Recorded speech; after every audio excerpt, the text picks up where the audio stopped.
জানাচ্ছি সময়ের কথার বিশেষ আয়োজন মাত্র 5 মিনিটে। মাত্র 5 মিনিটের আজকের অতিথি নবীনগর আলিয়াবাদের মডেল প্রাথমিক বিদ্যালয়ের প্রধান শিক্ষক এবং নবীনগর শিক্ষা সমিতির সম্মানিত সভাপতি এটিএম রেজাউল করিম সবুজ। অনুষ্ঠানে এসে আপনার কেমন লাগছে?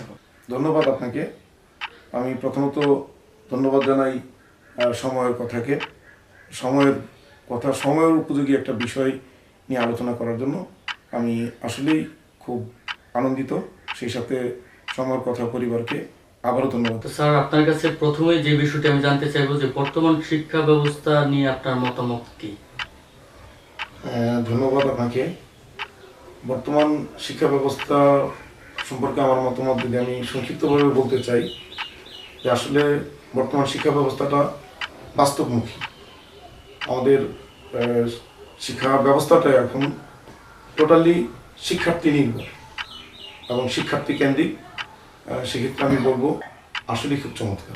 বর্তমানে আমরা দেখতে পাচ্ছি যে ছাত্রছাত্রীরা ব্যাঙের মতো লাফালাফি, তারপর বানর থেকে মানুষের জন্ম, তারপর ক্লাসের মধ্যে শিক্ষকদেরকে ছাত্রছাত্রীরা আলু ভর্তা বানিয়ে খাওয়াচ্ছে। এই শিক্ষা কার্যক্রমকে আপনি কিভাবে দেখছেন? আসলে আপনি যে কথাটা বলছেন এটা জনমানবে একটা প্রচারের মাধ্যমে একটা কথা চলে আসছে। আমি বলবো এটাকে এইভাবে যে কোনো বিষয়েরই ডিপে যেতে হবে।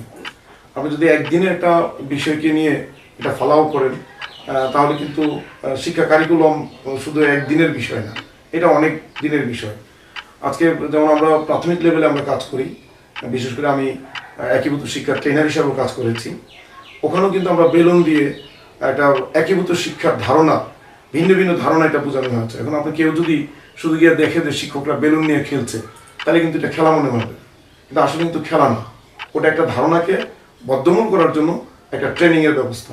ঠিক তদ্রুপ আপনি যদি দেখে থাকেন যে ব্যাঙের লাফালাফি, আপনার কাছে মনে হচ্ছে ব্যাঙের লাফালাফি, আমি তো এটাকে বলবো এমন হতে পারে এটা একটা শিক্ষা কারিকুলামের শারীরিক কসরতের একটা কোনো একটা বিষয় ছিল, হয়তোবা এটাই একদিনের ট্রেনিংয়ের একটা বিষয় দেখে এটা কেন চালিয়ে দিচ্ছে যে ব্যাঙের লাফালাফি। আসলে আমার মনে হয় অভিভাবক থেকে শুরু করে এবং সুধীজন যারা আছে তারাও পুরো কারিকুলামটাকে আগে দেখতে হবে, বুঝতে হবে, তারপরে মন্তব্য করা দরকার আমার মনে হয়। আর ঠিক যে আলু ভর্তার কথা বলেছেন, এটাও ঠিক তেমনই অবস্থা। গার্হস্থ্য বিজ্ঞানের হয়তোবা একদিনের একটা বিষয় হতে পারে, এটাকে যদি কেউ অতি উৎসাহী হয়ে এটা প্রত্যেক দিনের ব্যবস্থা করে ফেলে তাহলে তো এটা আলোচিত বিষয় হতে পারে, কিন্তু আসলে কিন্তু এটা হয়তো একদিনের একটা বিষয় ছিল যে আজকে কিভাবে রান্না বান্না হয় এটা দেখাবো। তো এটা কিন্তু বাস্তবমুখী শিক্ষার মধ্যে দেখানোটা কোনো দোষের না, কিন্তু এটাকে যদি ফলাও করে একদিনেরটাকে খুব বড় করে ফেলেন আর বাকি 29 দিনের কার্যক্রমকে স্থবির করে দেন তাহলে কিন্তু এটা অন্যরকম হচ্ছে। বর্তমান শিক্ষা ব্যবস্থাকে আরো প্রগতিশীল করতে বর্তমান শিক্ষকদের কেমন ভূমিকা পালন করা উচিত বলে আপনি মনে করছেন? চমৎকার একটা প্রশ্ন। এই শিক্ষা ব্যবস্থাকে যদি আমরা প্রগতিশীল করতে চাই, আমি মনে করি প্রথমত শিক্ষককে যোগ্য করে তুলতে হবে।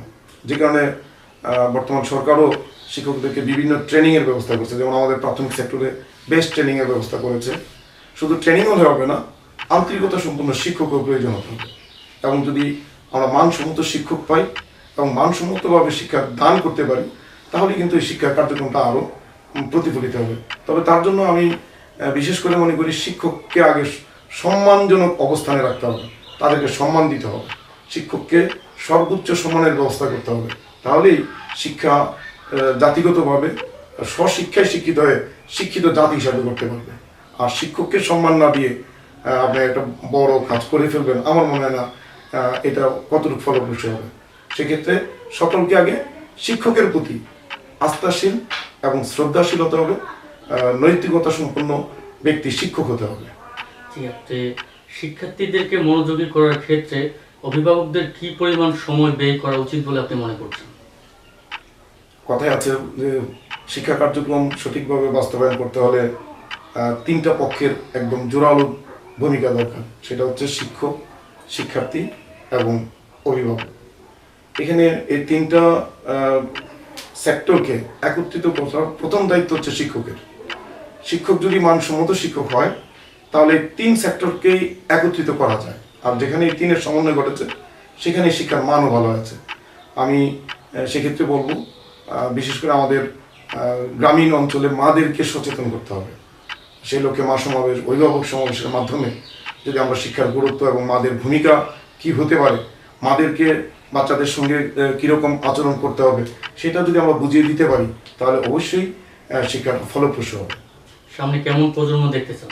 নিঃসন্দেহে আমরা স্মার্ট প্রজন্ম দেখতে চাই। বাংলাদেশ সরকারের মাননীয় প্রধানমন্ত্রী স্মার্ট বাংলাদেশ গড়তে চাচ্ছেন, আমরাও সেই লক্ষ্যে কাজ করছি এবং আমরাও চাই স্মার্ট শিক্ষার্থী গড়ে উঠে স্মার্ট বাংলাদেশ হোক। এটিএম রেজাল্ট করিম সবুজ সাহেব, আপনাকে অসংখ্য ধন্যবাদ। ধন্যবাদ আপনাকে।